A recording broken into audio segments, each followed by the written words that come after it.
9 বছরের টাকা দিয়ে চলে গেছে। তার বিদেশ যাওয়ার সময় 15 লাখ টাকার মতো আমার কাছ থেকে নেওয়া হয়েছে। 1 মাস আগেও ফোন দিয়ে আমার সাথে সব প্যাচ আপ করতে চাইছে। ব্রেকআপের রিজনও তাহসানই ছিল। আমার নাম হচ্ছে শিবলি আহমেদ, বাংলাদেশ প্রতিদিনে বিনোদন বিভাগে আছি। কণ্ঠশিল্পী তাহসান যাকে বিয়ে করছেন রোজা, তার সঙ্গে আপনার সম্পর্কের কথা আমরা জানতে পেরেছি এবং শুনেছি লিভিং পার্টনার হিসেবে ছিলেন তিনি।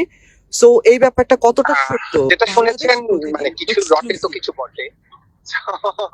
হ্যাঁ, 9 বছরের একটা সম্পর্ক ছিল এবং এটা 2016 থেকেই ছিল রিলেশনশিপটা।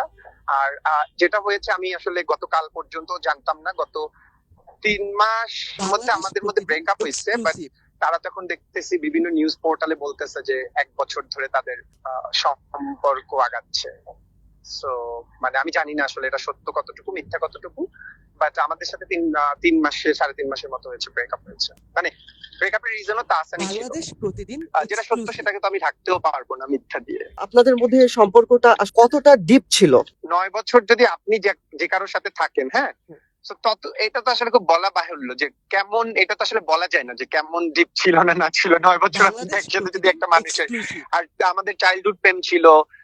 So you know very well, childhood প্রেম থেকে শুরু করে ওর ক্যারিয়ারে আজকে এই জায়গাতে আসছে, সেখান থেকে শুরু করে ইউএসএ তে গেছে, সেখানেও আমার একটা কন্ট্রিবিউশন ছিল। তো সবকিছু মিলিয়ে এটা তো আসলে ভাই মানে এইভাবে তো আসলে বলা যাবে না। আপনিও যদি একটা, আপনি নিশ্চয়ই, আমি জানি না বিবাহিত না অবিবাহিত, আপনি কি মনে করছেন আপনি প্রতারিত হয়েছেন এই ধরনের? অবশ্যই আমি প্রতারিত, আমি প্রতারিত। তারা যে একটা বিবাহ বন্ধনে আবদ্ধ হতে যাচ্ছেন, এজন্য আপনি আসলে কোনোভাবে ব্যথিত কিনা? আমি এইটার জন্য একদমই ব্যথিত না, বিকজ অফ হচ্ছে আমি জিনিসটা তো আপনারা তো আজকে জেনেছেন, আমাদের সাথে আমাদের রিলেশনশিপ ব্রেকের জন্যই ছিল সেই রিজনটা। হ্যাঁ, তো আমার রিলেশনশিপ ব্রেকের জন্যই সেই রিজনটা ছিল তার। সো আমাকে হচ্ছে গিয়ে তো এই মানে ব্যথিত, মানে ধরেন আপনি যদি জানেন যে আপনার সাথে একটা চিট করা হয়েছে, হ্যাঁ, সো সেই জিনিসটা হচ্ছে 9 বছরের আজকে তার ক্যারিয়ারের পেছনে বলেন, ইনভেস্টমেন্ট বলেন, সবকিছুতে। তো যখন আমি সাডেনলি শুনছি তখন ব্যথিত হয়েছি।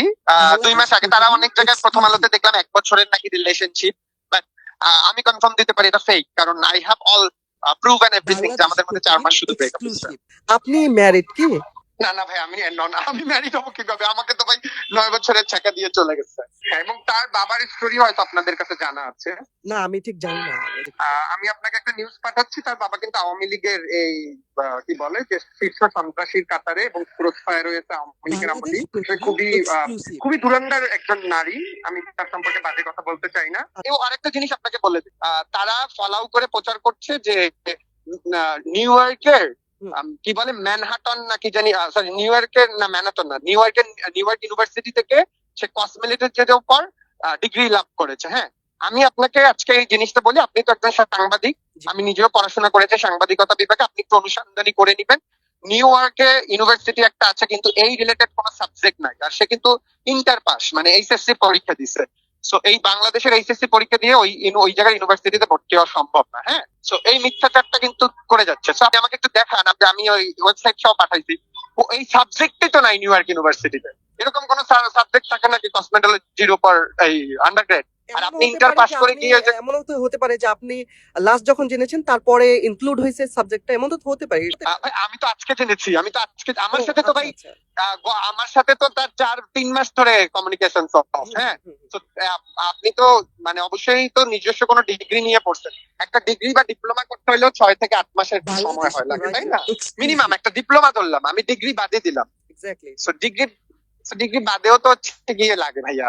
সেটাও আপনারা আনতে পারেন তো, যে এই জিনিসগুলো কেন মিথ্যাচার, মানে আমার কথা হলো যেটা সত্য সেটাকে সত্যতে আনেন, যেটা মিথ্যা সেটাকে মিথ্যাতে আনেন। বলেন না তাহলে আপনারা চান না কেন যে না ঠিক আছে তাহলে যে আপনি ডিপ্লোমাটা করছেন সেটার একটা প্রুফ দেন, ইউনিভার্সিটির সাথে আপনারা কন্ট্যাক্ট করেন। এই জিনিসগুলোতে অনেক লুফলস আছে। আর তারা যেভাবে ফলো আপ করতেছে কি বলে যে খুবই সতীর্থ, তারপর হচ্ছে কোনো কিছু নেই। বাট আমি তো জানি যে কি হয়েছে, আমার সাথে কি করা হয়েছে। তার বিদেশ যাওয়ার সময় 15 লাখ টাকার মতো আমার কাছ থেকে নেওয়া হয়েছে। সেই টাকাগুলো তো আমি খাইনি, আমি জানি না তারপর ফেরত দেবে কিনা। ভাই এনি চান্স আপনি ছাড়া তার কি আর কোনো বয়ফ্রেন্ড ছিল বাংলাদেশ আর বাংলাদেশের বাইরে? এর আগে একটা বয়ফ্রেন্ড ছিল তার। এই মুহূর্তে কি তার কোনো বয়ফ্রেন্ড আছে? না, লাস্ট বয়ফ্রেন্ড আমি ছিল, কারণ আমাদের 9 বছরের একটা রিলেশনশিপ ছিল। ইভেন সে কিন্তু আমাকে 1 মাস আগেও ফোন দিয়ে আমার সাথে সব প্যাচ আপ করতে চাইছে এবং বলা হয়েছে যে মানে যদি কোনো এরকম কিছু হয় তুমি জানি কোনো কিছু না করো। আমি তো আমি কোনো কিছু করবো না, আমি even এখন পর্যন্ত কোনো কিছু করছি না। I would like to request please আমার নামটা ইউজ না করার জন্য। ওনার নাম তো রোজা রহমান, রাইট? না, ওর নাম ছিল উম্মে হাবিবা রোজা, এরপরে রোজা আহমেদ করছে।